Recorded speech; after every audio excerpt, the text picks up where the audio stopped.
Our first subject is the Supreme Court. President Trump, you nominated Amy Coney Barrett over the weekend to succeed the late Ruth Bader Ginsburg on the court. You say the Constitution is clear about your obligation and the Senate's to consider a nominee to the court. Vice President Biden, you say that this is an effort by the president and Republicans to jam through an appointment and what you call an abuse of power. My first question to both of you tonight: why are you right in the argument you make and your opponent wrong? And where do you think a Justice Barrett would take the court? President Trump, in this first segment, you go first. 2 minutes. Thank you very much, Chris. I will tell you very simply, we won the election. Elections have consequences. We have the Senate, we have the White House, and we have a phenomenal nominee, respected by all, top academic, good in every way, In fact, some of her biggest endorsers are very liberal people from Notre Dame and other places. So I think she's going to be fantastic. We have plenty of time, even if we did it after the election itself. I have a lot of time after the election, as you know.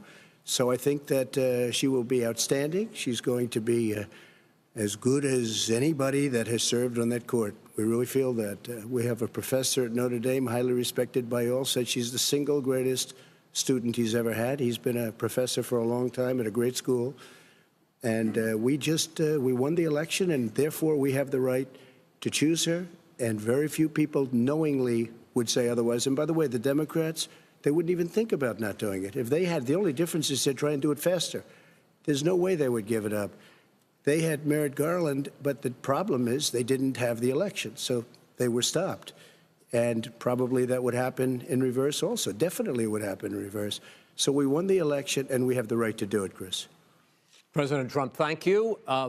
Same question to you, Vice President Biden. You have 2 minutes.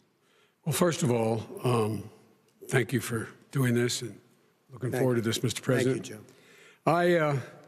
The American people have a right to have a say in who the Supreme Court nominee is. And that say occurs when they vote for a United States senators and when they vote for the President of the United States.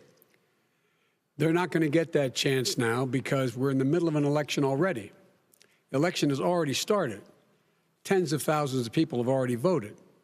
And so the thing that should happen is we should wait.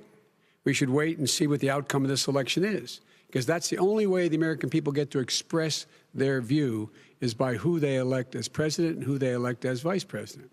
Now, what's at stake here is the president's made it clear he wants to get rid of the Affordable Care Act. He's been running on that, he ran on that, and he's been governing on that. He's in the Supreme Court right now trying to get rid of the Affordable Care Act, which will strip 20 million people from having insurance, health insurance now, if it goes into court. And the justice, and I'm not opposed to the justice. She seems like a very fine person. But she's written before she went on the bench, which is her right, that she thinks that the Affordable Care Act is not constitutional. The other thing that's on the court, and if it's struck down, what happens? Women's rights are fundamentally changed. Once again, a woman could be pay more money because she has a pre-existing condition of pregnancy. They were able to charge a woman more for the same exact procedure a man gets. And that ended when we, in fact, passed the Affordable Care Act. And there's 100 million people who have pre-existing conditions, and they'll be taken away as well. Those pre-existing conditions, the insurance companies are going to love this. And so it's just not appropriate to do this before this election. If he wins the election and the Senate is Democrat or Republican, then he goes forward. If not, we should wait until February. All right. There aren't 100 million people with pre-existing conditions. As far as the say is concerned, the people already had their say. Okay, Justice Ginsburg said very powerfully, very strongly, at some point, 10 years ago or so, she said a president and the Senate is elected for a period of time, but a president's elected for 4 years. We're not elected for 3 years. I'm not elected for 3 years. So we have the Senate, we have a president. He's elected to the next during election. that period of time, we have an opening. I'm not elected for 3 years. I'm elected for 4 years. And the 100 million people, Joe, the 100 million people is totally wrong. I don't know where you got that number. The bigger problem that you have is that you're going to extinguish 180 million people with their private health care that they're very That's happy simply with. not true. Well, you're certainly going that. to socialist. Go You're ahead. going to socialist medicine. We're now into, gentlemen, we're now into open discussion. Open discussion. Open discussion. Yes, I agree. Go ahead, Vice President. Number White. one, he knows that what I proposed. What I proposed is that we expand Obamacare and we increase it. We do not wipe any. And one of the big debates we had with 23 of my colleagues trying to win the nomination that I won were saying that Biden wanted to allow people to have private insurance still. They can. They do. They will under my proposal. It's not what you've said, But and it's not what your party has said. That is simply your party a lie. doesn't say it. Your party That is wants to simple. go socialist My medicine party is and me. socialist Right healthcare. now, I am and the they're going to Democratic dominate Party. you, Joe. You know that. I am the Democratic Party right now. The platform of the Not according Democratic to Party Harris. is what I, in fact, approved of. What I approved of. Now, here's the deal. The deal is that it's going to wipe out pre-existing conditions. And by the way, the 200,000 people that have died on his watch, how many of those have survived? Well, there's 7 million people that contracted COVID. What does it mean for them going forward if you strike down the Affordable Care Act? And Joe, you've had pre-existing 308,000 military people dying because you couldn't provide them proper health care in the military. So don't tell me I'm about happy this. to talk about And this. if you were here, Look, it here's wouldn't be the deal. 200, it would be 2 million people because you were very late on the draw. You Late didn't on want the me to draw. ban China, which was heavily infected. You didn't want me to ban All right, gentlemen, Europe, which was heavily Mr. President, You would have Mr. been much President, later, Joe. Mr. President, much later. Mr. President, You're talking about 2 million people. You're not Mr. gonna be able President, to as shut the him up. moderator, we are going to talk about COVID in the next segment, but go ahead. Let me finish. The point is that the president also is opposed to Roe v. Wade. That's on the ballot as well in the court. And so that's also at stake right now. And so the election is already You don't know it's begun. on the ballot. Why is it on the ballot? Because Why is it you on the said ballot? It's not you're- on the ballot. It's on the ballot in the I court. don't think so. In the court. Well, There's nothing happening there. Donald, would you And just you don't be quiet know for a minute? her view on Roe v. Wade. You I don't know don't her know. view. Well, all right. Let's talk.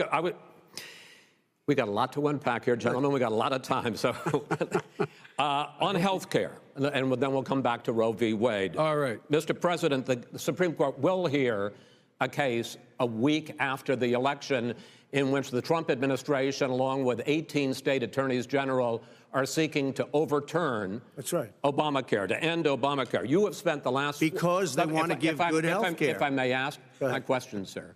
Good health care. Over the last 4 years, you have promised to repeal and replace Obamacare, but you have never in these 4 years come up with a plan, a comprehensive plan Yes, to I have. replace Obamacare. Of course I have. Well, I got rid of the individual mandate. I'm going to give you an Excuse me. opportunity. I got rid of the individual mandate, which was a That big is not a chunk of comprehensive plan. That is absolutely a big thing. That was the worst I part of didn't ask Obamacare. sir. Chris, You're that was the debating him, worst not part me. of Obamacare. Let me ask my question. Well, I'll ask Joe. The individual mandate was the most unpopular aspect of Obamacare. I got rid of it. I'd like you and we to, will protect Mr. people President, with I'm the pre-existing moderator of this conditions. debate, and I would like you to let me ask my question, and then you can answer your ahead. question. You, in the course of these 4 years, have never come up with a comprehensive plan to replace Obamacare, and just this last Thursday, you signed a largely symbolic executive order to protect people with pre-existing conditions 5 days before this debate. So my question, sir, is what is the Trump health care plan? Fine. Well, first of all, I guess I'm debating you, not him, but that's okay. I'm not surprised. Let me just tell you something, that there's nothing symbolic. I'm cutting drug prices. I'm going with favored nations, which no president has the courage to do because you're going against big pharma. Drug prices will be coming down 80 or 90%. You could have done it during your 47-year period in government, but you didn't do it. Nobody's done it. So we're cutting health care. What about all of the pre-existing things that conditions? we've done, He has not cut insulin. health I give care. you an example. Insulin. It was destroying families, destroying people. The cost. I'm getting it for so cheap. It's like water, you want to know the truth. So cheap. Take a look at all of the drugs what we're doing, prescription drug prices. We're going to allow our governors now to go to other countries to buy drugs because When in they fact, pay just a tiny fraction. As I say, of this what is we do. open discussion. No, Let but me this ask is you about, big. you'll be happy, big stuff. sir. You'll be happy. I'm about to pick up on one of your points to ask the vice president, which is he points out that you would like to add a public option to Obamacare, and Yes. the argument that he makes and other Republicans make is that that is going to end private insurance. It is and not. will, if I sorry. can ask you the question, it will Not what end. your party says, by the way. It will end private insurance and create a government takeover of health care. It does not. It's only for those people who are so poor they qualify for Medicaid. They can get that free in most states, except governors who want to deny people who are poor Medicaid. Anyone who qualifies for Medicare would, Medicaid would automatically be enrolled in the public option. The vast majority of the American people would still not be in that option, number one. Joe, you Number agreed two. with Bernie Sanders, who's far left, on the manifesto, we call it, and that gives you socialized medicine. Look, hey, Are you saying I'm not you going to didn't listen to agree? him. The fact of the matter is, I beat Bernie Sanders. Not by much. I beat him a whole hell of a lot. I'm here standing facing you, old buddy. Pocahontas would have left Well, 2 days early. You would have lost every primary. All he knows how to on do is Super hurt. Tuesday. You got Look, very lucky. here's the deal. I got very lucky. I'm going to get very lucky tonight as well. And tonight I'm going to With make what? sure, because With what? here's the deal. Here's the deal. The fact is that everything he's saying so far is simply a lie. I'm not here to call out his lies. Everybody knows he's a liar. But you I just agree. want to Hey, make sure. Joe, you're the liar. I want to make sure. Graduated last in your class, not first in your class. I want to make Mr. sure. President, can you let him finish, sir? No, he doesn't know how to do that. He has, You'd be you know, surprised. you pick You'd be surprised. the Go ahead, wrong Joe. guy, the wrong Joe, night at go. the wrong time. Listen, you agreed with Here's the Bernie deal. Sanders to the The manifesto. whole idea. Let him- There is no manifesto, number Please one. let him speak, Mr. Number President. two. You just lost the left. Number two. You just lost the left. You agreed with Bernie Sanders on a plan Folks, that's absolutely agreed folks, do you to, have and any under that idea plan, what you this clown's socialized, doing? They call it Mr. Do you Mr. have any President. do? socialized medicine. Mr. Well, President. I tell you what, he is not for any help for people needing health care. Because Bernie? because he, in fact, already has cost 10 million people their health care that they had from their employers because of his recession. Number one. Number two, yeah. there are 20 million people getting health care through Obamacare now that he wants to take it away. He won't ever look you in the eye and say that's what he wants to do. Take it away. No, I want to give them Number better three. health care at a much lower price because and by the way, Obamacare he doesn't is know no how. good. He doesn't know how I've to do already that. fixed it. He has never I've offered already a plan. fixed it to an extent. He has never Obamacare, done a as you single might thing. know, but probably don't. Gentlemen, you realize is no if you're good, both Joe. speaking at the It's no same good, time, and it's too expensive. let the president go ahead, sir. Obamacare is no good. We made it better. And I had a choice to make very early on. We took away the individual mandate. We guarantee pre-existing conditions, but took away the individual mandate. Listen, this is the way it is. And that destroyed that. They shouldn't even call it Obamacare. Then I had a choice to make. Do I let my people run it really well or badly? If I run it badly, they'll probably blame him, but they'll blame me. But more importantly, I want to help people, okay? I said, you got to run it so well. That's what he's and I known just had a meeting with them. They said, the problem is no matter how well you run Obamacare, it's a disaster. It's too expensive. I got you. Premiums I are got too it. high, and That's it what his doesn't work. people- that's what his So people we said. do want to get rid of it. Chris, we want to get rid of it. I understand it, sir, but I have to give you roughly equal time. Good. Please let the vice president talk. Good. He has no plan for health care. Of course we do. Please. He sends out wishful thinking. He has executive orders that have no power. He hasn't lowered drug costs for anybody. He's been promising a health care plan since he got elected. He has none, like almost everything else he talks about. He does not have a plan. He doesn't have a plan. And the fact is, this man doesn't know what he's talking about. All right. He's I have one final question for you, Sure. Mr. Vice President.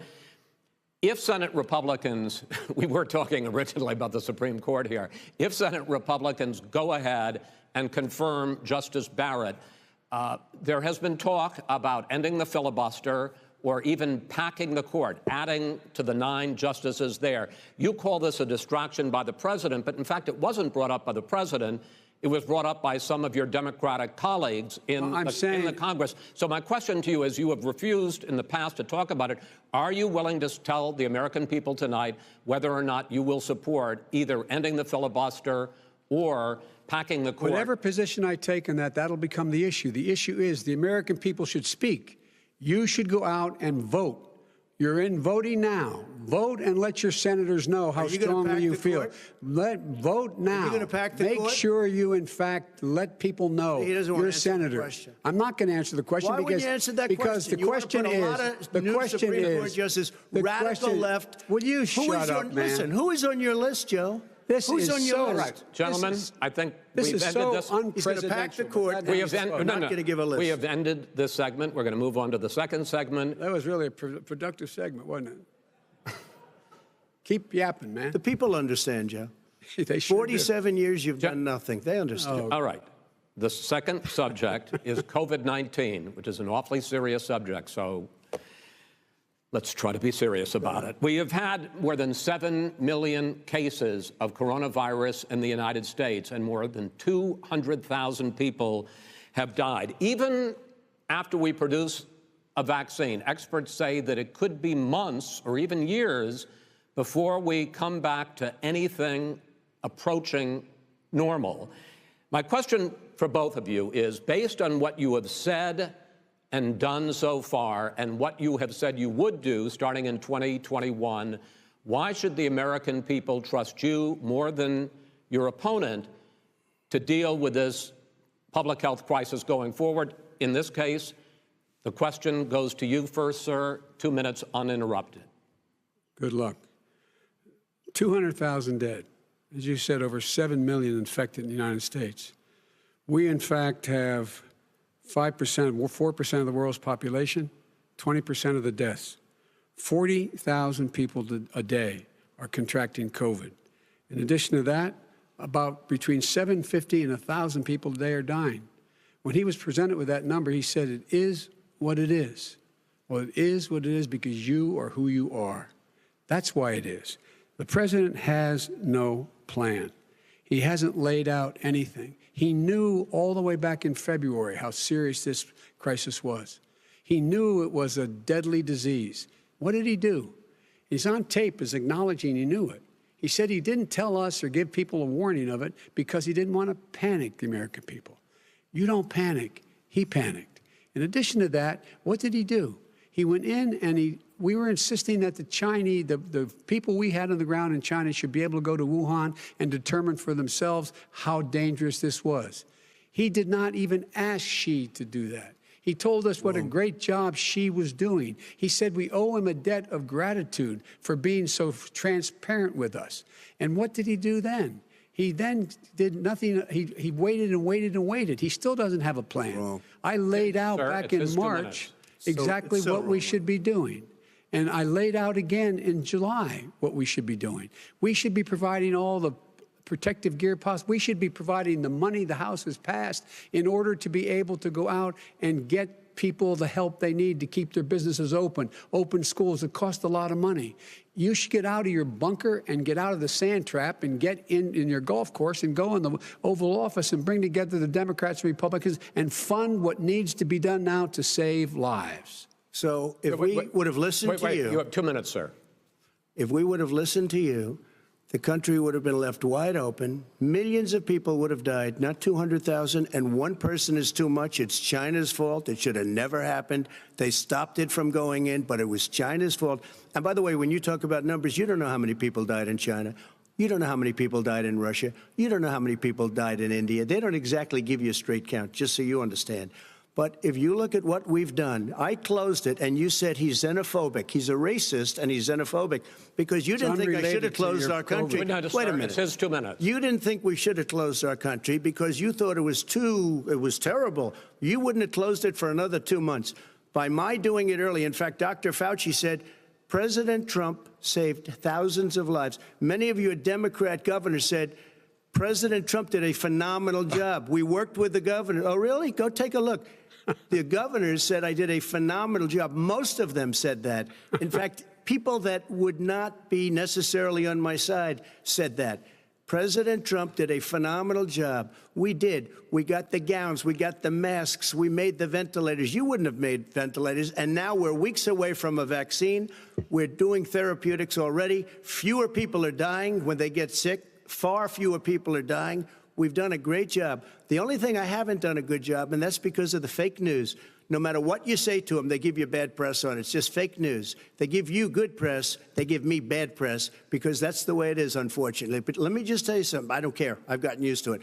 But I'll tell you, Joe, you could never have done the job that we did. You don't have it in your blood. You could have never done that job. I know how to do the job. I know how to get the job Well, you done. didn't do very well in swine flu. H1N1, you were a disaster. Your own chief of staff said you were a disaster. 14,000 people died, not 200,000. There was no economic recession. Sir, you made a there was no recession. You made a point. Let him answer. And there was no one. We didn't shut down the economy. This is his economy he's shut down. The reason it's shut down is because, look, you folks at home, how many of you got up this morning and had an empty chair at the kitchen table because someone died of COVID? How many of you were in a situation where you lost your mom or dad and you couldn't even speak to them? You had a nurse holding a phone up so you could, in fact, say goodbye. You would have lost far more people. Far more people. And you would have been. And by the way, his own CDC director says we could lose as many as another 200,000 people between now and the end of the year. And he held up. He said, if we just wear a mask, we can save half those numbers. Just a mask. And by the way, in terms of the whole notion of a vaccine. We're for a vaccine, but I don't trust him at all, nor do you. I know you don't. What we trust is a scientist. You don't trust Dr. Johnson Fauci. Johnson, Pfizer? Okay, by the way, gentlemen, let me move on to questions about the future, because you both have touched on two of the questions I'm going to ask. Focusing on the future first, President Trump, you have repeatedly either contradicted or been at odds with some of your government's own top scientists. The week before last, the head of the Centers for Disease Control, Dr. Redfield, said it would be summer before the vaccine would become generally available to the public. You said that he was confused and mistaken. Those were your two words. Yeah. But Dr. Slaoui, the head of your Operation Warp Speed, has said exactly the same thing. Are they both wrong? Well, I've spoken to the companies, and we can have it a lot sooner. It's a very political thing because people like this would rather make it political than save lives. God. It is a very political thing. I've spoken to Pfizer. I've spoken to all of the people that you have to speak to. We have great Moderna, Johnson & Johnson, and others. They can go faster than that by a lot. Become very political because the left, or I don't know if I call them left, I don't know what I call them. So you're suggesting that the head of your Operation Warp Speed, Dr. Slaoui? I disagree with him. Yeah, no, I disagree with both of them. And he didn't say that. He said it could be there, but it could also be much sooner. I had him in my office 2 days ago. He talked about the summer, sir, before it's generally available. Just like he said it's a possibility that we'll have the answer before November 1st. It could also be after that. When it's generally available. Well, we're going to deliver it right away. We have the military all set up. Logistically, they're all set up. We have our military that delivers soldiers, and they can do 200,000 a day. They're going to be delivering. This is the same man it's who all told set you up. By Easter this would be gone away. By the warm weather it'd be gone. Miraculous, like a miracle. And by the way, maybe you could inject some bleach in your arm, and that would take care of it. This is the same man. That was said sarcastically, you know that. That was said sarcastically. And so here's the deal. This man is talking about a vaccine. Every serious company is talking about maybe having a vaccine done by the end of the year. But the distribution of that vaccine will not occur until sometime beginning or the middle of next year to get it out, if we get the vaccine. And pray God we will. Pray God we will. Mr. Vice President, I want to pick up, though. You'll have the vaccine sooner. I want to pick up on this question, though. You say the public can trust the scientists, but they can't trust President Trump. In fact, you said that again tonight. Your running mate, Senator Harris, goes further, saying the public health experts, quote, will be muzzled, will be suppressed. Given the fact that polls already show that people are concerned about the vaccine and are reluctant to take it, are you and your running mate, Senator Harris, contributing to that fear? No more than the question you just asked him. You pointed out. He puts pressure and disagrees with his own scientists. But you're saying Senator Harris is saying you can't trust the scientists. No, you can't trust the scientists. She didn't say that. You can't trust. She said the public health experts, quote, will be muzzled, will be suppressed. Well, that's what he's going to try to do. But there's millions of scientists, there's thousands of scientists out there, like here at this great hospital, that don't work for him. Their job doesn't depend on him. That's not, they're the people, and by the way. I spoke to the scientists that are in charge. By the way. They will have the vaccine very soon. Let him finish. Do you believe for a moment what he's telling you in light of all the lies he's told you about the whole issue relating to COVID. He still hasn't even acknowledged that he knew this was happening, knew how dangerous it was going to be back in February, and he didn't even tell you. He's on record as saying it. He panicked or he just looked at the stock market, one of the two, because guess what? A lot of people died, and a lot more are going to die unless he gets a lot smarter, a lot quicker. So, Mr. President? Did you use the word smart? So you said you went to Delaware State, but you forgot the name of your college. You didn't go to Delaware State. You graduated either the lowest or almost the lowest in your class. Don't ever use the word smart with me. Don't ever use that word. Oh, give me a break. Because you know what? There's nothing smart about you, Joe. 47 years, you've done nothing. Let's have this debate. And if you would have had, let me just tell you something, Joe. No, if you would have had the charge of what I was put through, I had to close the greatest economy in the history of our country. And by the way, now it's being built again. See, and it's We're going to going get up to the fast. economy in the next segment, sir. Okay. It's going up fast. Okay. Look forward to talking. When it comes to how the virus has been handled so far, the two of you have taken very different approaches, and this is going to affect how the virus is handled going forward by whichever of you ends up becoming the next president. I want to quickly go through several of those. Reopenings. Vice President Biden, you have been much more reluctant than President Trump about reopening the economy and schools. Why, sir? Because he doesn't have a plan. If I were running, I'd know what the plan is. You've got to provide these businesses the ability to have the money to be able to reopen with the PPE as well as with the sanitation they need. You have to provide Tell that them to Nancy plastic. Pelosi. Well, he's just shush for a minute. Tell it to Nancy Pelosi. And Schumer, by the way, Brian Chuck. Nancy Pelosi and Schumer, they have a plan. He won't even meet with them. The Republicans won't meet with him in the Senate. And he sits on his golf course. And well, I mean, literally, think about it. You probably play more than I do, Joe. What about this question of reopenings and the fact? Well, he wants to shut down this country, and I want to keep it open. And we did a great thing by shutting it down. Wait a minute, Joe. Let me shut you down for a second, Joe, just for 1 second. He wants to shut down the country. We just went through it. We had to because we didn't know anything about the disease. Now we found that elderly people with heart problems and diabetes and different problems are very, very vulnerable. We learned a lot. Young children aren't. Even younger people aren't. We've learned a lot. But he wants to shut it down. More people will be hurt by continuing. If you look at Pennsylvania, if you look at certain states that have been shut down, they have Democrat governors all. One of the reasons they're shut down is because they want to keep it shut down until after the election on November 3rd. I want to move on to another because subject. it's a political Those states are not doing well that are shut down right now. Got to respond to that. President Trump, you have begun to increasingly question the effectiveness of masks as a disease preventer. And in fact, recently you have cited the issue of waiters touching their masks and touching plates. Are you questioning No, I think the masks efficacy are okay. of You have masks? to understand, if you look, I mean, I have a mask right here. I put a mask on, when I think I need it. Tonight, as an example, everybody's had a test, and you've had social distancing and all of the things that you have to. But I wear masks when needed. When needed, I wear masks. Okay, let me ask. I don't wear masks like him. Every time you see him, he's got a mask. He could be speaking 200 feet away from it. He shows up with the biggest mask I've ever seen. I will say this. Vice President Biden, go ahead, sir. Look, the way to open businesses is give them the wherewithal to be able to open. We provided money. The Congress. But I was asking you, sir, about masks. Well, masks make a big difference. His own head of the CDC said if we just wore masks between now, everybody wore masks in social distance between now and January, we'd probably save up to 100,000 lives.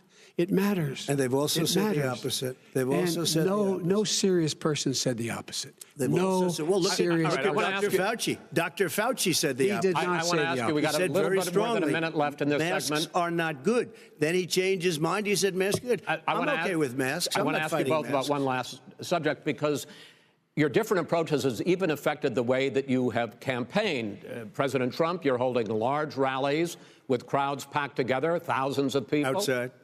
Outside, yes, sir, agreed. Vice President Biden, you are holding much smaller events with... Because nobody will show up. People with... Well, it's true. Nobody shows up to his rallies. All right. In any case, why you holding the big rallies, why you not? You go first, sir.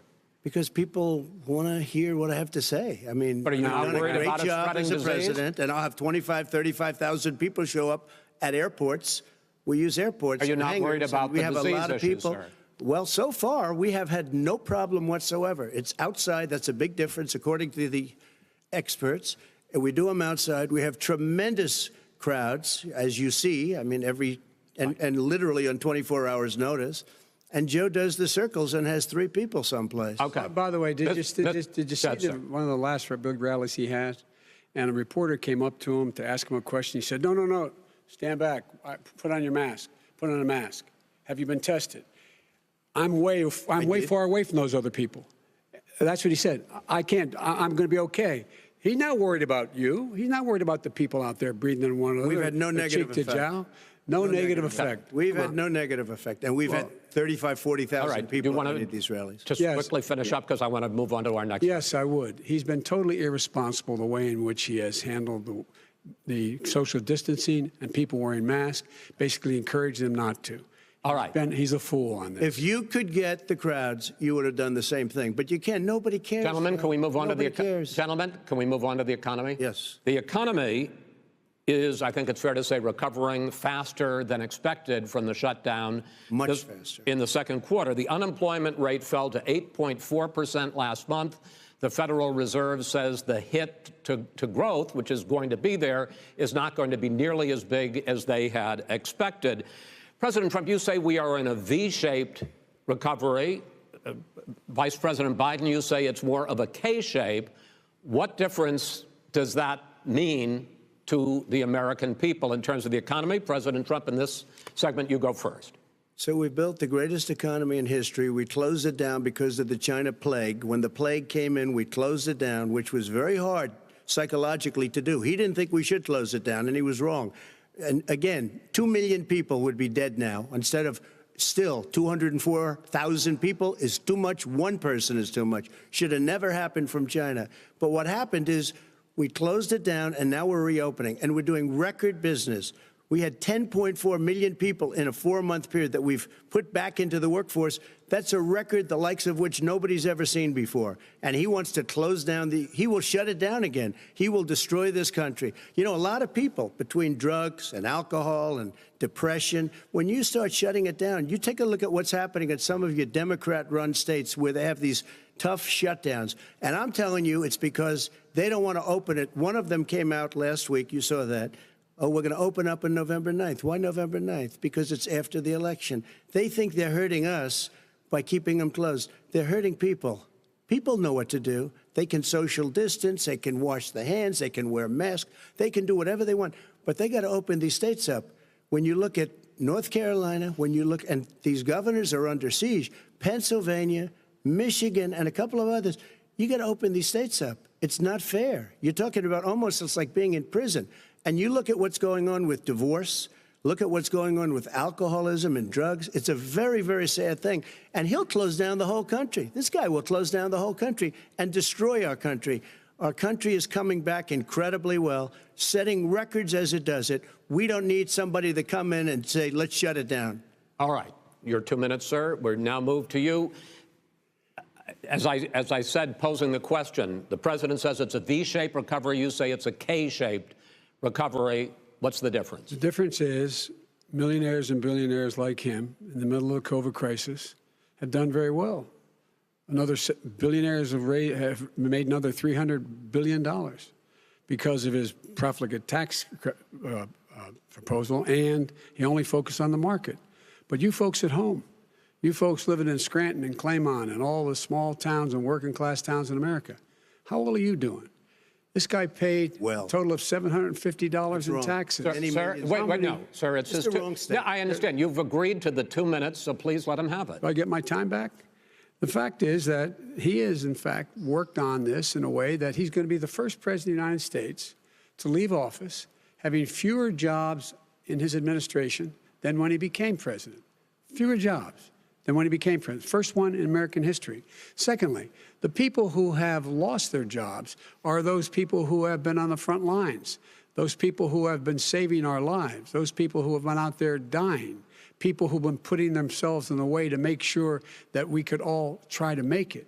And the idea that he is insisting that we go forward and open when you have almost half the states in America with a significant increase in COVID deaths and COVID cases in the United States of America. And he wants to open it up more. Why does he want to open it up? Why doesn't he take care of the American? You can't fix the economy until you fix the COVID crisis. And he has no intention of doing anything about making it better for you all at home in terms of your health and your safety. Schools. Why aren't schools open? Because it costs a lot of money to open them safely. You know, they were going to give, his administration was going to give the teachers and school students masks. And then they decided, no, couldn't do that because it's not a national emergency. Not a national emergency. They've done nothing to help small businesses. Nothing. They're closing. 1 in 6 is now gone. He ought to get on the job and take care of the needs of the American people so we can open safely. All right. Your time is up, sir. Well, we are going to get to... I have to respond to that. Well, you both had 2 minutes, sir. Excuse me, he made a statement. So did you. People want their schools, people want their schools open. They don't want to be shut down. They don't want their state shut down. They want their restaurants. I look at New York. It's so sad what's happening in New York. It's almost like a ghost town. And I'm not sure it can ever recover what they've done in New York. People want their places open. They want to get back to their lives. They'll be careful, but they want their schools open. Okay. I'm the one that brought back football. By the way, I brought back Big Ten football. It was me, and I'm very happy to do it. And all right, people of Ohio are very proud of me. And you know how I found out? When he took a phony ad. Gentlemen, we're going to get to your economic plans going forward in a moment. But first, Mr. President, as you well know, there's a new report that in 2016, the year you were elected president, and 2017, your first year as president, that you paid $750 a year in federal income tax each of those years. I know that you pay a lot of other taxes, but I'm asking you the specific question. Is it true that you paid $750 in federal income taxes each of those 2 years? I paid millions of dollars in taxes, millions of dollars of income tax. And let me just tell you, there was a story in one of the papers. I paid $38 million 1 year. I paid $27 million. Show us your tax returns. I went... you'll see it as soon as it's finished. You'll see it. You know, if you want to go to the Board of Elections. There's a 118-page or so report that says everything I have, every bank I have, I'm totally under-leveraged because the assets are extremely good, and we have a very, I built a great company. I'm asking you a specific question, which is... But let me tell you... I understand all of that. I understand all of that. No, Mr. President, go ahead. I'm asking you a question. Will you tell us how much you paid in federal income taxes in 2016 and 2017? Millions of dollars. You paid millions of dollars? Millions of dollars, So yes. not 750? Millions of dollars, and you'll get to see it. And you'll get to see it. But let me just tell you, Chris, let me just tell you something, that it was the tax laws. I don't want to pay tax. Before I came here, I was a private developer. I was a private business people. Like every other private person, unless they're stupid, they go through the laws, and that's what it is. He passed a tax bill that gave us all these privileges for depreciation and for tax credits. We build a building and we get tax credits, like the hotel on Pennsylvania Avenue. You get a massive, which, by the way, was given to me by the Obama administration, if you can believe that. Now, the man got fired right after that happened. But Vice President Biden, you want to respond? Yeah, I do want to respond. Look, the tax code that made him put him in a position that he pays less tax than a school teacher makes on the money a school teacher makes is because of him he says he's smart because he can take advantage of the tax code. And he does take advantage of the tax code. That's why I'm going to eliminate the Trump tax cuts. And I'm going to eliminate those tax cuts and make sure that we invest in the people who, in fact, need the help. People out there need help. But why didn't you do it over the last 25 years? Because you weren't president. Because you weren't president screwing things up. You were a senator. And you're the worst president America has ever had. Hey, come Joe, on. let me just tell you, Joe. I've done more in 47 months. I've done more than you've done in 47 years, Joe. We've done things that you never even thought of doing, including fixing the broken military that you gave me, including taking care of your vets. Mr. President, we're talking about the economy. I'd like to ask you about your plans going forward, because, Mr. Vice President, your economic plan, if you were to be elected president, focuses a lot on big government, big taxes, big spending. I want to focus first on the taxes. You propose more than $4 trillion over a decade in new taxes on individuals making more than $400,000 a year and on corporations. President Trump says that that kind of an increase in taxes is going to hurt the economy as it's just coming out of a recession. Well, just take a look at what is the analysis done by Wall Street firms. Points out that my economic plan would create 7 million more jobs than his in 4 years, number one. And number two, it would create an additional $1 trillion in economic growth because it would be about buying American. That we're going to make the federal government spend $600 billion a year on everything from ships to steel to buildings and the like. And under my proposal, we're going to make sure that every penny of that has to be made by a company. But respectfully, sir, I'm talking about taxes, not spending. Well, by the way, I'm going to eliminate a significant number of the tax. I'm going to make the corporate tax 28%. It shouldn't be 21%. You have 91 companies, in the Fortune 500, who don't pay a single penny in tax, making billions of dollars. Why didn't you do it before when you were vice president with Obama? Because you, in fact, passed that.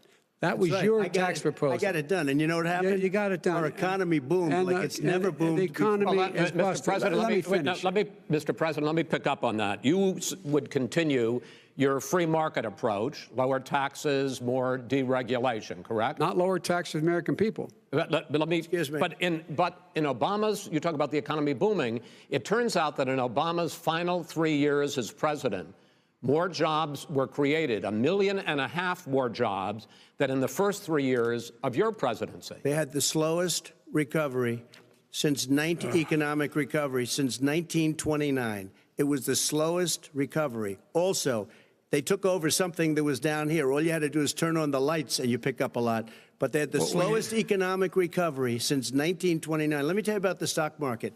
When the stock market goes up, that means jobs. It also means 401ks. If you got in, if you ever became president with your ideas, you want to terminate my taxes, I'll tell you what, you'll lose half of the companies that have poured in here will leave, and plenty of companies that are already here, they'll leave for other places. They will leave, and you will have a depression, the likes of which you've never seen. Look, we inherited the worst recession short of a depression in American history. I was asked to bring it back. We were able to have an economic recovery that created the jobs you're talking about. We handed him a booming economy. He blew it. It wasn't booming. He blew it. It wasn't booming. It was the weakest recovery since 1929. Is it fair to say he blew it when fact, when there was record low unemployment before COVID? Yeah, but because what he did, even before COVID, manufacturing went in the hole. Manufacturing went in the hole. Excuse me, one. Chris. Wait. Number two. Chris. Number three. They said it would take. No, you're on number two. No. Chris.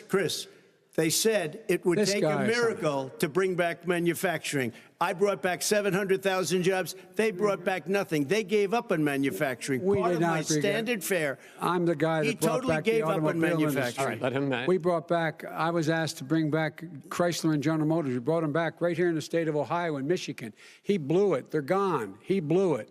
And in fact, they're going. Ohio had the best year it's ever had last year. Michigan had the best year they've ever had. That is not Many true. car companies came in from Germany, from Japan, went to Michigan, went to Ohio. They're not having that. And they didn't come in with you. Mr. Vice President, go ahead.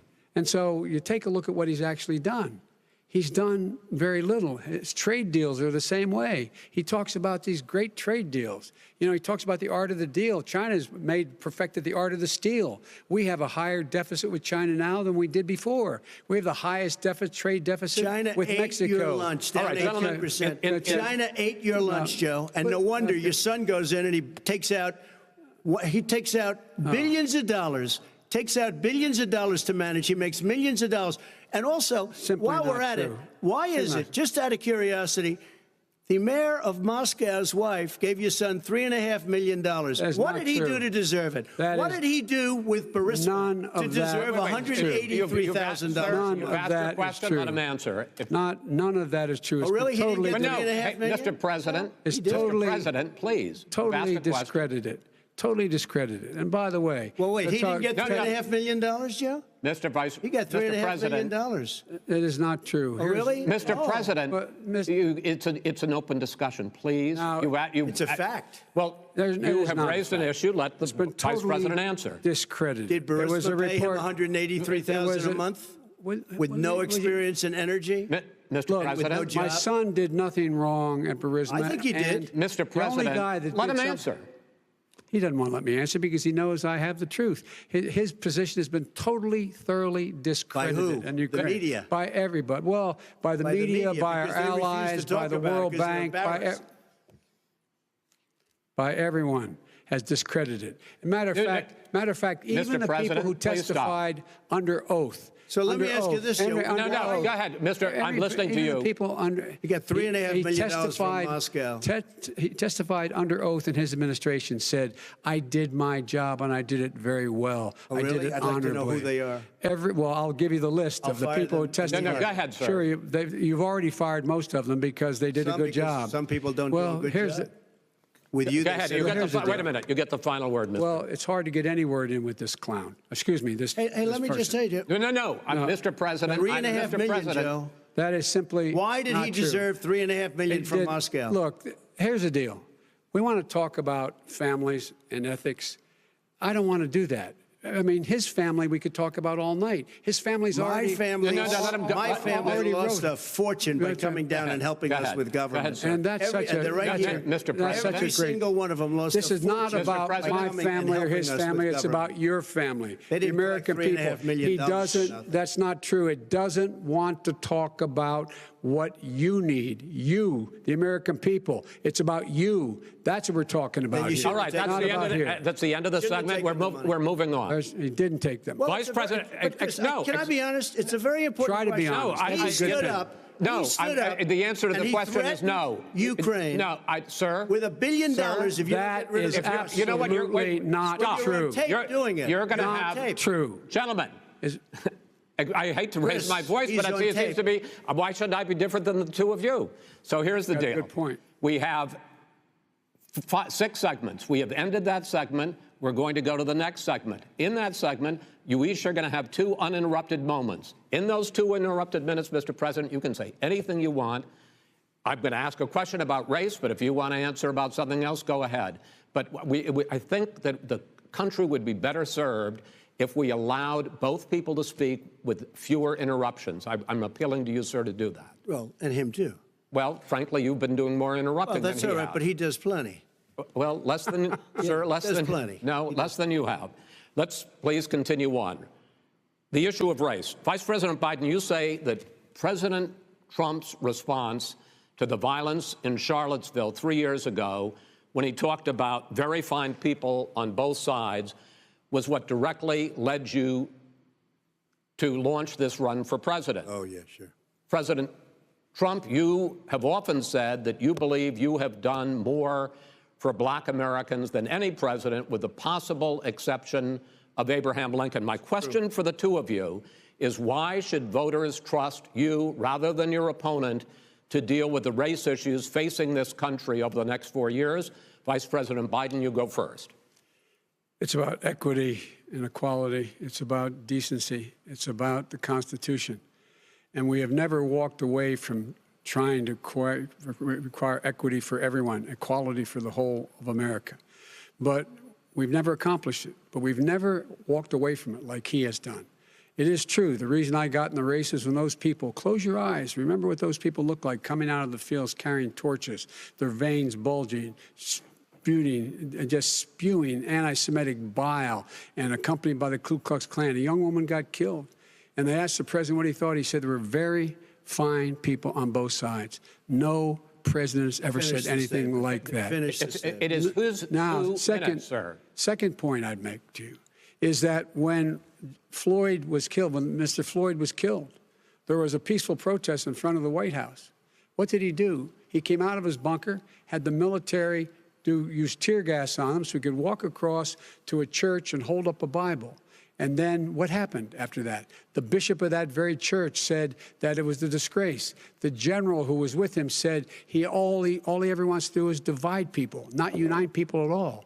This is a president who has used everything as a dog whistle to try to generate racist hatred, racist division. This is a man who, in fact, you talk about helping African Americans. 1 in 1,000 African Americans has been killed because of the coronavirus. And if he doesn't do something quickly, by the end of the year, 1 in 500 will have been killed. 1 in 500 African Americans. This man is a savior of African Americans. This man cares at all. This man's done virtually nothing. Look, the fact is that you have to look at what he talks about. You have to look at what he did. And what he did has been disastrous for the African-American community.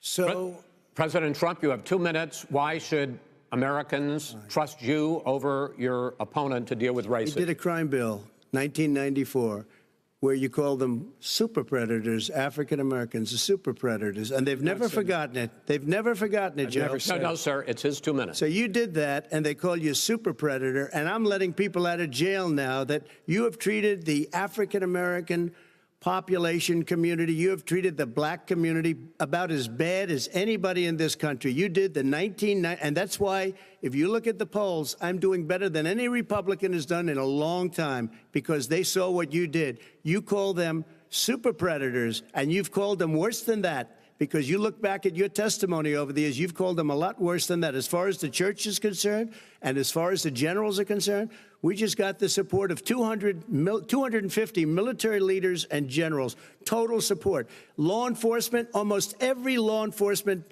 group in the United States. I have Florida, I have Texas, I have Ohio, I have Portland. The sheriff just came out today and he said, I support President Trump. I don't think you have any law enforcement. You can't even say the word law enforcement, because if you say those words, you're going to lose all of your radical left supporters. And why aren't you saying those words, Joe? Why don't you say the words law enforcement? Because you know what? If they called us in Portland, we would put out that fire in a half an hour, but they won't do it because they're run by radical left Democrats. If you look at Chicago, if you look at any place you want to look, Seattle, they heard we were coming in the following day, and they put up their hands, and we got back Seattle. Minneapolis, we got it back, Joe, because we believe in law and order, but you don't. The top 10 cities and just about the top 40 cities are run by Democrats and, in many cases, radical left. And they've got you wrapped around their finger, Joe, to a point where you don't want to say anything about law and order. And I'll tell you what, the people of this country want and demand law and order, and you're afraid to even say it. All right. I want to return to the question of race. Vice President Biden, after the grand jury in the Breonna Taylor case decided not to charge any of the police with homicide, you said it raises the question, quote, whether justice could be equally applied in America. Do you believe that there is a separate but unequal system of justice for blacks in this country? Yes, there is. There's systemic injustice in this country, in education and work and in law enforcement and the way in which it's enforced. But look, the vast majority of police officers are good, decent, honorable men and women. They risk their lives every day to take care of us. But there are some bad apples. And when they occur, when they find them, they have to be sorted out. They have to be held accountable. They have to be held accountable. And what I'm going to do as President of the United States is call together an entire group of people at the White House, well, everything from the civil rights groups to the police officers, to the police chiefs, and we're going to work this out. We're going to work this out so we change the way in which we have more transparency in when these things happen. These cops aren't happy to see what happened to George Floyd. These cops aren't happy to see what happened to Breonna Taylor. Most don't like it. But we have to have a system where people are held accountable. And by the way, violence in response is never appropriate. Never appropriate.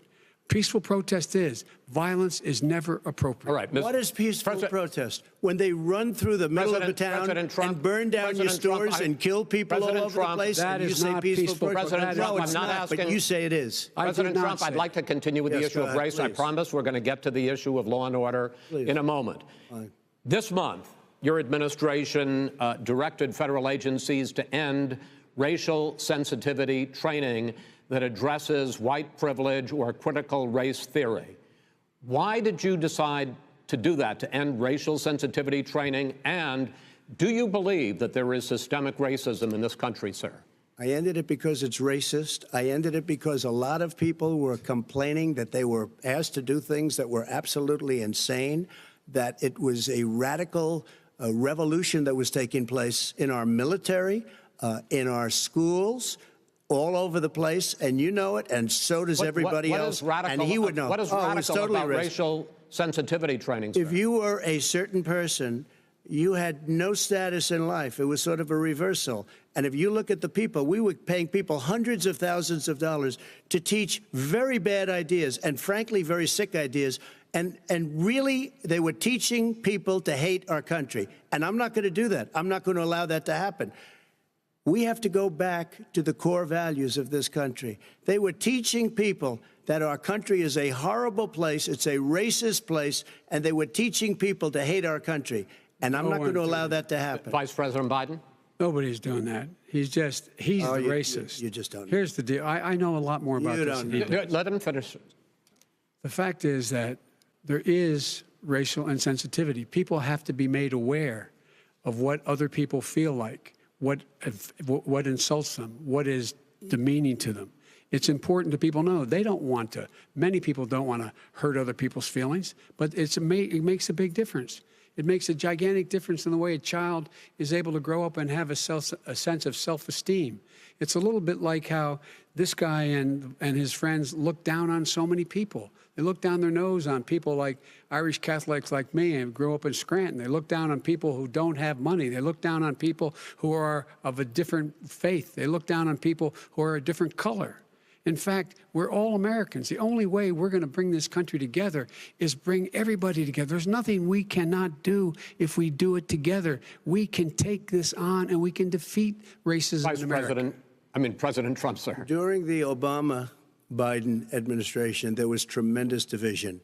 There was hatred. You look at Ferguson, you go to many places. Look at Oakland. Look what happened in Oakland. Look what happened in Baltimore. Look what happened. Frankly, it was more violent than what I'm even seeing now. Oh, my but Lord. The reason is that ridiculous. the Democrats that run these cities ridiculous. don't want to talk like you about law and order. Violent and you crime, still haven't mentioned. violent Are you crime. in favor of law and order? I'm in favor of law. You follow it. Are you in favor of law and order? Go yes, ahead. I'm in favor. You asked a question, let him finish. Law and order. Law and order. Let him answer. Law and order with justice, where people get treated fairly. Okay. And the fact of the matter is, violent crime went down 17%, 15% in our administration. All right. It's gone up on his watch. Went down much more in ours. All right, we're done. Mr. President, you're going to Mr. President, every record in the book. Mr. President, you're going to be very happy because we're now going to talk about law and order. Places we had trouble were Democratic-run cities. That's exactly my question. There has been a dramatic increase in homicides in America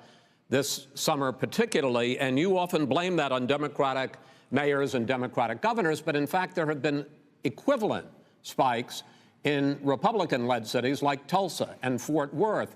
So the question is this really a party issue?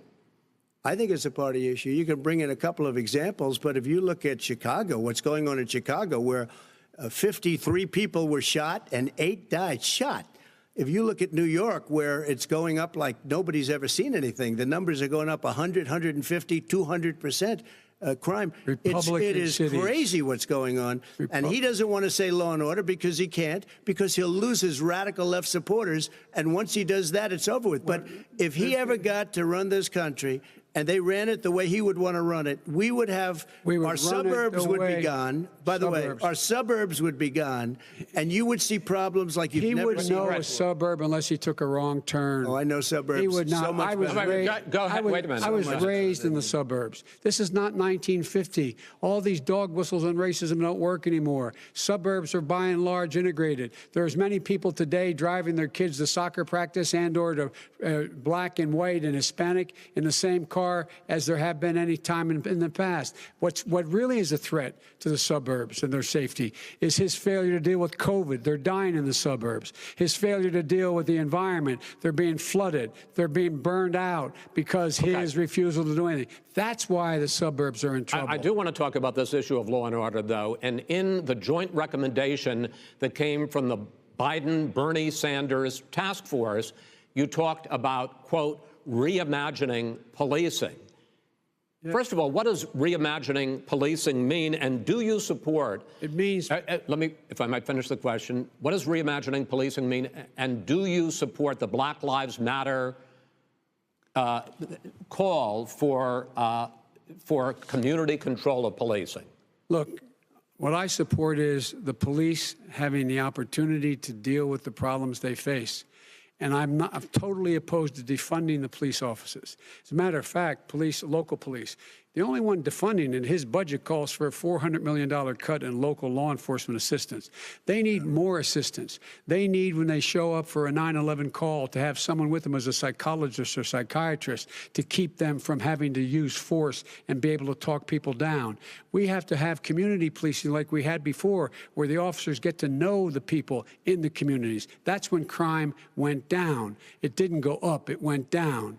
And so we have to be engaged. That's not what they're talking about, Chris. That's not what he's talking about, defunding the police. That is not true. He doesn't have any law support. Look, he has no law enforcement support. That's not true. Almost nothing. Look. Oh, really? Who do you have? Name one group that supports you. Name one group that came out and supported you. Go ahead.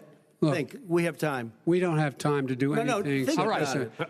Name one law enforcement group that came out and supported gentlemen, you. I think I'm going to take back the moderator's role, and I want to get to another subject, which is the issue of protests in many cities that have turned violent. In Portland, Oregon, especially, we had more than 100 straight days of protests, which I think you would agree. You talk about peaceful protests. Many of those turned into riots.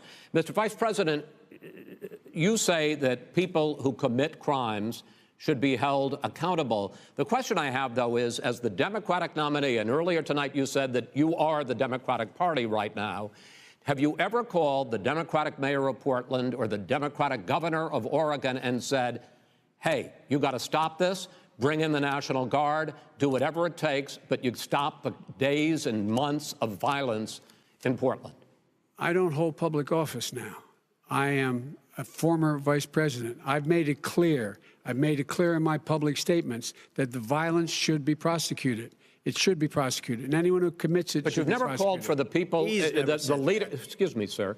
You have never called for the leaders in Portland and in Oregon to bring in the National Guard and knock off 100 days of riots. They can, in fact, take care of it if he just stay out of the way. Look here. Oh, really? Really? Here's the thing. I sent in the U.S. Marshals to get the killer of the young man in the middle of the street. They shot him, and for 3 days, President Trump, Portland wouldn't do anything. I had to send in the U.S. Marshals. They took care of business. Go ahead, sir. And by the way, you know, his own former spokesperson said, you know, riots and chaos and violence help his cause.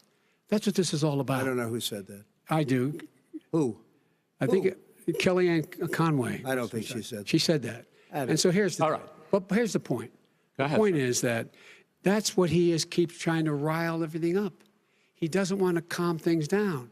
Instead of going in and talking to people and saying, let's get everybody together, figure out how to deal with this. What's he do? He just pours gasoline in the fire constantly, every single solitary time. And to end this, button up this segment, I'm going to give you a minute to answer, sir. You have repeatedly criticized. Wait, I have to answer his statement. No, you have repeatedly. Wait, no, you've been talking back and forth. He made a statement. I'm asking you. I would love to end it. Sir, I would love to end it. You know, if you want to switch seats.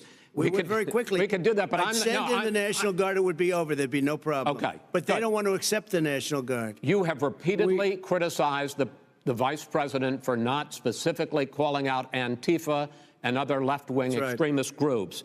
But are you willing tonight to condemn white supremacists and militia groups and to say that they need to stand down and not add to the violence in a number of these cities, as we saw in Kenosha and as we've seen in Portland? Sure, are you I'm prepared to specifically do it? Well, go ahead, sir. I would say almost everything I see is from the left wing, not from the right wing. So what are you saying? I'm willing to do anything. I want to see peace. Then do it, sir. Say it. Do it. Say it. Do you want to call him? What do you want to call him? Give me a name. Give me a white name. Supremacists and who would you like me to condemn? White supremacists and right-wing militia. Stand back and stand by. But I'll tell you what. somebody's got to do something about Antifa and the left, because this is not a right-wing problem. His This is a left-wing. FBI director This said is a left-wing problem. White supremacists. Antifa's an idea, not an organization. Oh, you got to be not kidding. militia. That's what his It's an idea. FBI. His FBI director Gentlemen, said. Well, then you know what? We're done, sir. We're moving on to the next. We're When a moving. bat hits you over the head, that's not an idea. Everybody in Antifa your is administration bad. tells you the truth has a bad idea. Can I tell you what? You have no ideas. Antifa is a dangerous, All right, radical gentlemen, group. we're now moving on to the Trump And and you ought to be Biden careful with records. them. They'll overthrow you. When in a 2 president, seconds. I'm going to ask a question. When the president seeks a second term, it is generally a referendum on his record. But Vice President Biden, you like to quote one of your dad's sayings, which is, don't compare me to the almighty, compare me to the alternative. And in this case, sir, you are the alternative. Looking at both of your records, I'm going to ask each of you, why should voters elect you president over your opponent? In this segment, President Trump, you go first, 2 minutes. Because there has never been an administration or president who has done more than I've done in a period of 3.5 years. And that's despite the impeachment hoax. And you saw what happened today with Hillary Clinton, where it was a whole big con job. But despite going through all of these things, where I had to fight both flanks and behind me and above, there has never been an administration that's done what I've done. The greatest, before COVID came in, the greatest economy in history, lowest unemployment numbers. Everything was good. Everything was going. And by the way, there was unity going to happen. People were calling me for the first time in years. They were calling and they were saying, it's time maybe. And then what happened? We got hit, but now we're building it back up again. A rebuilding of the military, including Space Force and all of the other things. A fixing of the VA, which was a mess under him. 308,000 people died because they didn't have proper health care. It was a mess. And we now got a 91% approval rating at the VA, our vets. We take care of our vets. But we've rebuilt our military. The job that we've done, and I'll tell you something, some people say maybe the most important. By the end of the first term, I'll have approximately 300 federal judges and Court of Appeals judges, 300, and hopefully 3 great Supreme Court justices. That is a record, the likes of which very few people, and you know one of the reasons I'll have so many judges? Because President Obama and him left me 128 judges to fill. When you leave office, you don't leave any judges. That's like, you just don't do that. They left 128 openings, and if I were a member of his party, because they have a little different philosophy, I'd say if you left us 128 openings, you can't be a good president, you can't be a good vice president. But I want to thank you, because it gives us almost, it'll probably be above that number by the end of this term. 300 judges, it's a record. Looking at both your records, why should voters elect you president as opposed to President Trump? You have 2 minutes uninterrupted. Under this president, we become weaker, sicker, poorer, more divided, and more violent. When I was vice president, we inherited a recession. I was asked to fix it. I did. We left him a booming economy, and he caused the recession. With regard to being weaker, the fact is that I've gone head-to-head with Putin and made it clear to him we're not going to take any of his stuff. He's Putin's puppy. He still refuses to even say anything to Putin about the bounty on the heads of American soldiers. Your son got $3.5 million. And by the way, my son... Wait a minute. Mr. President, your campaign agreed to both sides would get 2-minute answers uninterrupted. Well, your side agreed to it, and why don't you observe what your campaign agreed to as a ground rule, okay, sir? He never keeps his word. Can you add back No, I'm not asking. That was a rhetorical question. Can you add back 30 seconds? Yeah, yes, you may have. All right. Go ahead. So, thirdly, we're poor. The billionaires have gotten much more wealthy by a tune of over $300 to $400 billion more just since COVID. You in the home, you got less. You're in more trouble than you were before. In terms of being more violent, when we were in office, there were 15% less violence in America than there is today. He's president of the United States. It's on his watch. And with regard to more divided, the nation can't stay divided. We can't be this way. And speaking of my son, the way you talk about the military the way you talk about them being losers and being and just being suckers. My son was in Iraq. He spent a year there. He got the Bronze Star. He got the Conspicuous Service Medal. He was not a loser. He was a patriot, and the people left behind there were heroes. Really? And I resent. Are you talking about Hunter? Are you talking about Hunter? I'm talking about my son, Beau Biden. You're talking about. I don't know Beau. I know Hunter. Yeah, Hunter got thrown out of the military. He was thrown out, dishonorably discharged. That's not true. He wasn't dishonorably. Cocaine use. And he didn't have a job until you became vice president. And once you became vice president, he made a fortune in Ukraine, in China, in Moscow, that is simply and various not other places. True. He made a fortune. My son. And he didn't have a job. My son, like a lot of people we know at home, had a drug problem. He's overtaken it. He's fixed it. He's worked on it, and I'm proud of him. But why was he given tens of millions of dollars? But he wasn't given tens of millions of dollars. That is totally discredited. We've already been totally discredited.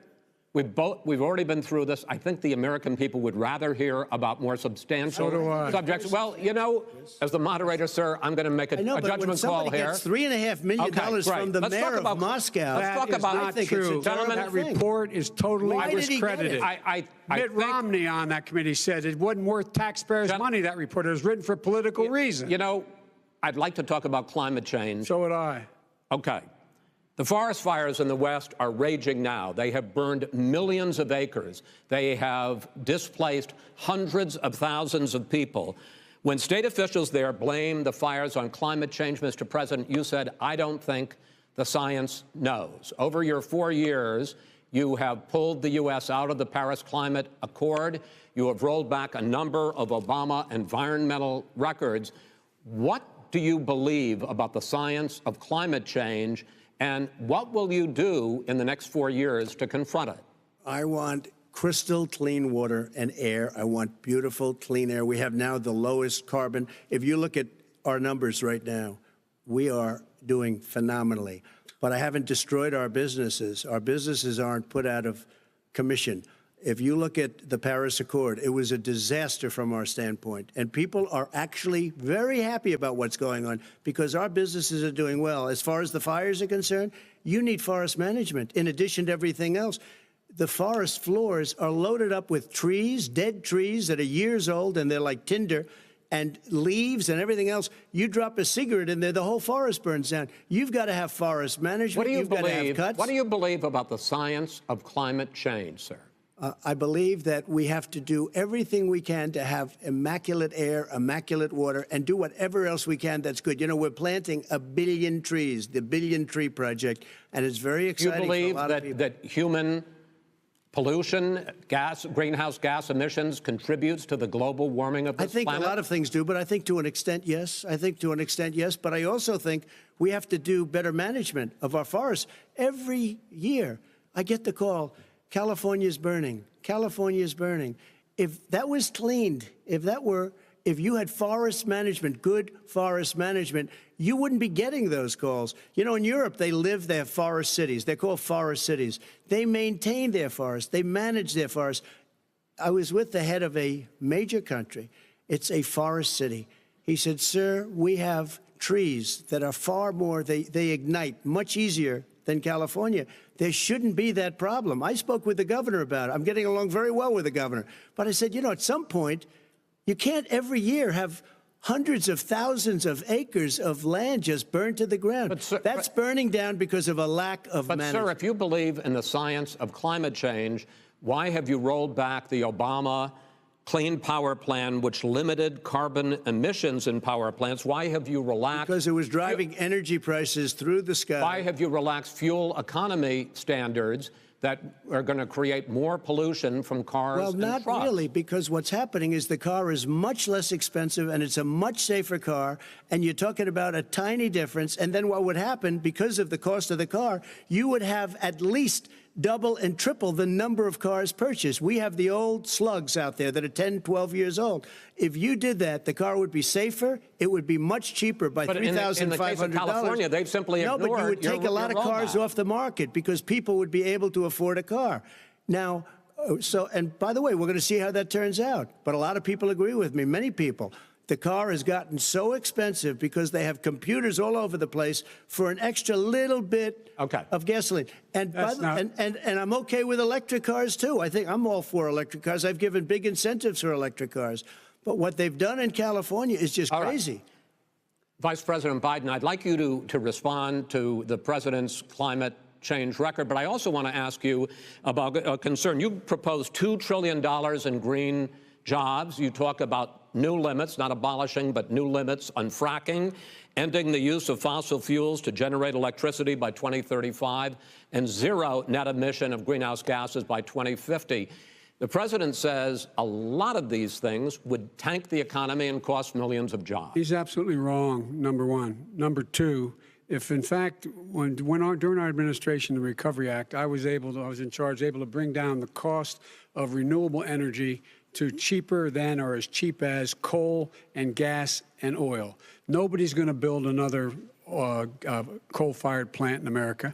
No one's going to build another oil-fired plant in America. They're going to move to renewable energy, number one.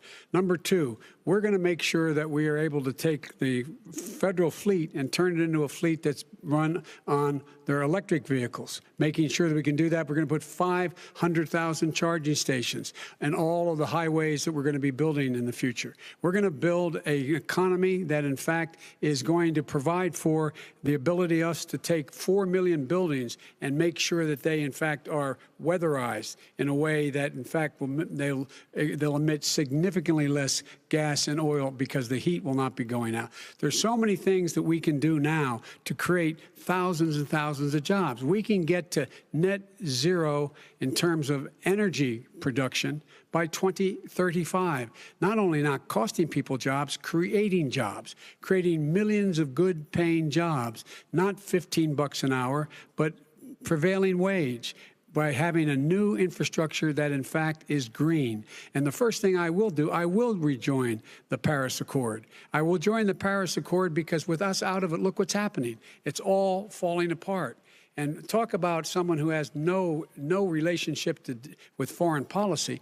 Brazil, the rainforests of Brazil are being torn down, are being ripped down. More carbon is absorbed in that rainforest than every bit of carbon that's emitted in the United States. Instead of doing something about that, I would be gathering up and making sure we had the countries of the world coming up with $20 billion, say, here's $20 billion, stop tearing down the forest. And if you don't, then you're going to have significant economic consequences. What about the argument that President Trump basically says that you have to balance environmental interests and economic interests, and he's drawn his line? Well, he hadn't drawn a line. He still, for example, makes sure that he wants to make sure that methane's not a problem. You can now emit more methane without it being a problem. Methane. This is a guy who says that you don't have to have mileage standards for automobiles that exist now.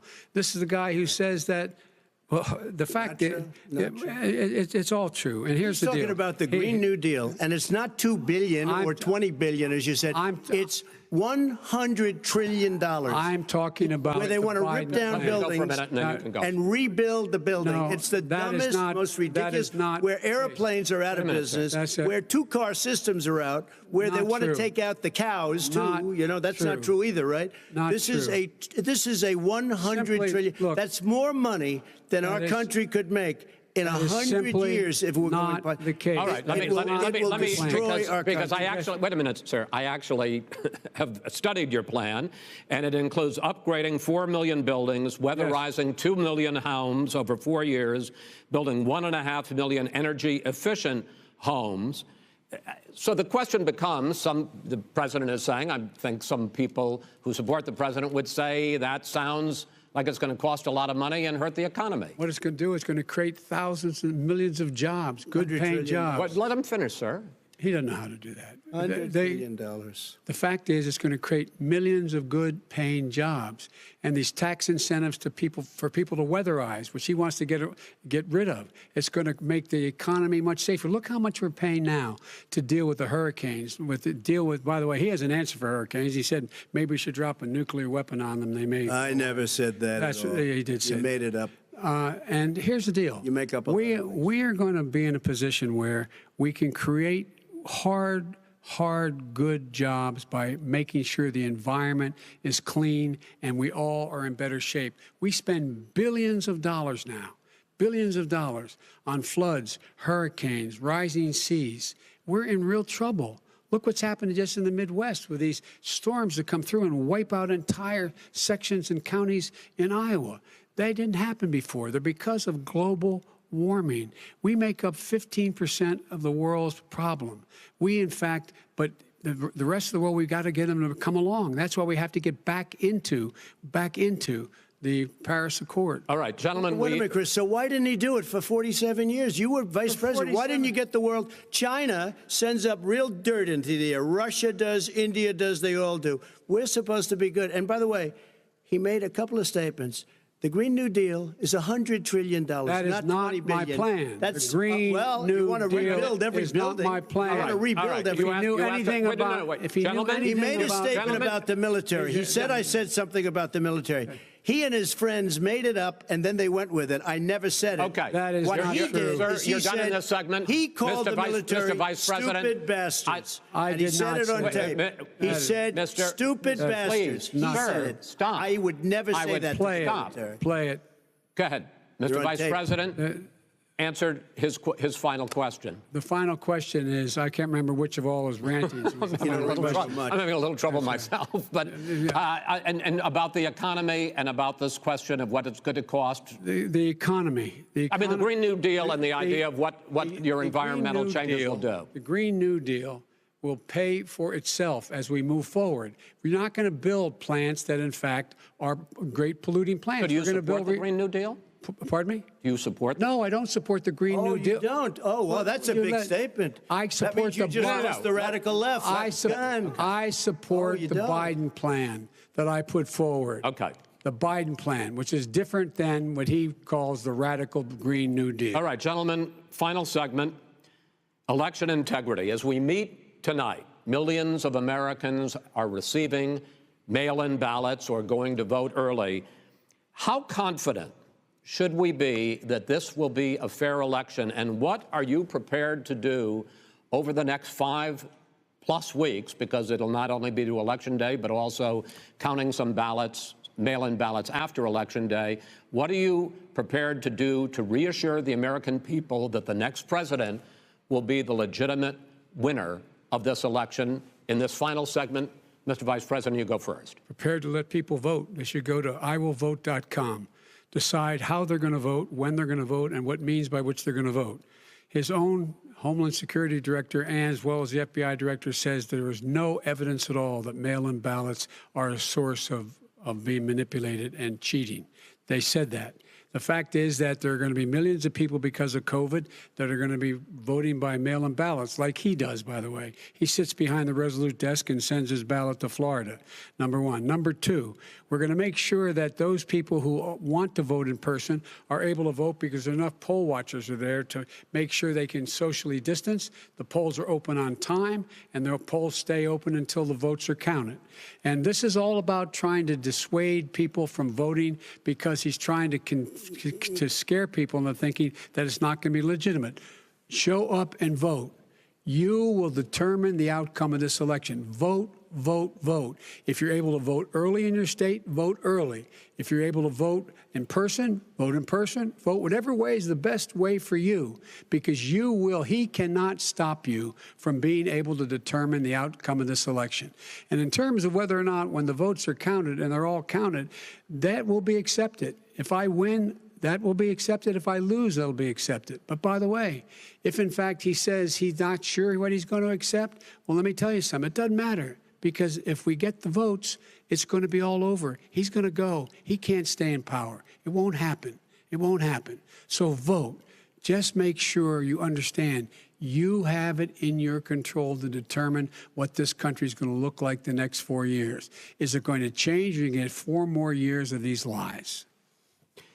Mr. President, 2 minutes. So when I listened to Joe talking about a transition, there's been no transition from when I won. I won that election. And if you look at crooked Hillary Clinton, if you look at all of the different people, there was no transition because they came after me trying to do a coup. They came after me spying on my campaign. They started from the day I won and even before I won, from the day I came down the escalator with our First Lady. They were a disaster. They were a disgrace to our country. And we've caught them. We've caught them all. We've got it all on tape. We've caught them all. And by the way, you gave the idea for the Logan Act against General Flynn. You better take a look at that because we caught you in a sense. And President Obama was sitting in the office. He knew about it, too. So don't tell me about a free transition. As far as the ballots are concerned, it's a disaster. A solicited ballot, okay, solicited is okay. You're soliciting, you're asking, they send it back, you send it back. I did that. If you have an unsolicited, they're sending millions of ballots all over the country. There's fraud. They found them in creeks. They found some with the name Trump, just happened to have the name Trump just the other day in a waste paper basket. They're being sent all over the place. They sent 2 in a Democrat area. They sent out 1,000 ballots. Everybody got 2 ballots. This is going to be a fraud like you've never seen. The other thing, it's nice on November 3rd, you're watching and you see who won the election. And I think we're going to do well because people are really happy with the job we've done. But you know what? We won't know. We might not know for months because these ballots are going to be all over. Take a look at what happened in Manhattan. Take a look at what happened in New Jersey. Take a look at what happened in Virginia and other places. They're not losing 2%, 1%, which, by the way, is too much. An election could be won or lost with that. They're losing 30 and 40%. It's a fraud, and it's a shame. And can you imagine where they say, you have to have your ballot in by November 10th. November 10th. That means that's 7 days after the election, in theory, should have been announced. Okay. We have major states with that. Sir, all run by Democrats. 2 minutes is 2 minutes. All run by Democrats. It's President Trump, it's a rigged election. You're going to be able to continue. You have been charging for months that mail-in balloting is going to be a disaster. You say it's rigged, that it's going to lead to fraud. But in 2018, in the last midterm election, 31 million people voted mail-in voting. That was a quarter, more than a quarter, of all the voters that year cast their ballots by mail. Now that millions of mail-in ballots have gone out, what are you going to do about it? And are you counting on the Supreme Court, including a Justice Barrett, to settle any dispute? Yeah, I think I'm counting on them to look at the ballots, definitely. I don't think I hope we don't need them in terms of the election itself. But for the ballots, I think so, because what's happening is incredible. I read today, where at least 1% of the ballots for 2016 were invalidated. They take them. We don't like them. We don't like them. But what are you going to do about it? There are millions of ballots going out right now. What you do is you go and vote. You do a solicited ballot, and that's okay, or you go and vote. I'm asking you about the fact that millions of people... You go and vote. You go and vote. But like they used to in the old... Millions of people... You either do, Chris, a solicited ballot where you're sending it in, they're sending it back, and you're sending... They have mailmen with lots of it. Did you see what's going on? Take a look at West Virginia, mailmen selling the ballots. They're being sold. They're being dumped in rivers. This is a horrible thing for our country. This is not going to end well. There is no evidence. This is not going to end well. 5 states have had mail-in ballots for the last decade or more. 5, including 2 Republican states. And you don't have to solicit the ballot. It's sent to you. It's sent to your home. What they're saying is that it has to be a postmark by the time, by Election Day. If it doesn't get in till the 7th, 8th, 9th, it still should be counted. He's just afraid of counting the votes because you're wrong. You're wrong. I want to continue with you on this, Vice President Biden. Chris, he's so wrong when he makes a statement like that. Excuse me. Vice President Biden, the biggest problem, in fact, over the years with mail-in voting has not been fraud historically. It has been that sizable numbers, sometimes hundreds of thousands of ballots are thrown out because they have not been properly filled out, or there is some other irregularity, or they missed the deadline. So the question I have is, are you concerned that the Supreme Court with a Justice Barrett will settle any dispute? I'm concerned that any court would settle this because here's the deal. When you get a ballot and you fill it out, you're supposed to have an affidavit. If you didn't know, you have someone say that this is me. You should be able to, if in fact you can verify that's you before the ballot is thrown out, that's sufficient to be able to count the ballot because someone made a mistake and not dotting the correct I. Who they voted for, testify, say who they voted for, say it's you. That is totally legitimate. All right. Excuse me, No, Chris, no, no. when you I have a final, 80 million ballots, gentlemen, I have a final Senate question. and swamping the system, you know it can't be done. You know it can't, and already all there's right. been so now, fraud. Mail service final, delivers wait a minute, gentlemen. In the 185 final million question pieces of mail a day. in million 8 ballots. states, we can keep talking. In 8 states, election workers are prohibited currently by law, 8 states, from even beginning to process ballots, even take them out of the envelopes and flatten them until Election Day. That means that it's likely, because there's going to be a huge increase in mail-in balloting, that we are not going to know on election night who the winner is, that it could be days, it could be weeks. Could be months. Until we find out who the new president is. So first for you, sir, finally for the vice president, I hope neither of you will interrupt the other. Will you urge your supporters to stay calm during this extended period, not to engage in any civil unrest? And will you pledge tonight that you will not declare victory until the election has been independently certified? President Trump, you go first. I'm urging my supporters to go into the polls and watch very carefully, because that's what has to happen. I am urging them to do it. As you know, today there was a big problem. In Philadelphia, they went in to watch. They're called poll watchers, a very safe, very nice thing. They were thrown out. They weren't allowed to watch. You know why? Because bad things happen in Philadelphia, bad things. And I am urging my people. I hope it's going to be a fair election. If it's a fair election, I am 100% on board. But if I see tens of thousands of ballots being manipulated, I can't go along with that. And I'll tell you what, does that mean, from a common sense, does that mean you're going to tell your people to take to the street? It means you have a fraudulent election. You're sending out 80 million ballots. They're not equipped to. These people aren't equipped to handle it. Number one. Number two, they cheat.